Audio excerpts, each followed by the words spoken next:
ավանդաբար Հայաստանը դա երկրորդ կամ երրորդ երկիրն էր։ Առաջին տեղերում չէ, Ռուսաստանը երբեք Հայաստանից ավելի վտանգավոր չի եղել իմ հիշելով, բայց միշտ որպես վտանգ դիտարկվել է ԱՄՆ-ն,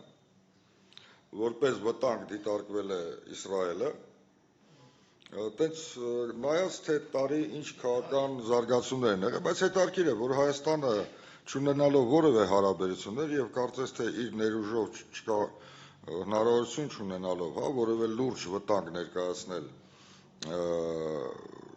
Թուրքիայի համար, այնուամենայնիվ ժողովրդի ընկալման մեջ դիտարկվում է որպես լուրջ վտանգ։ Հիմա կա նման մոտեցում կա, բայց պետք է տարբերակենք Հայաստանի եւ հայերի նկատմամբ վերաբերմունքը։ Հայաստանը ընկալում է որպես վտանգ, որտեղ դրան նպաստել է պետական քարոզությունը եւ ամենակարևորը դրա մասին շատ քիչ ենք խոսում, նաեւ Ադրբեջանի քարոզությունը։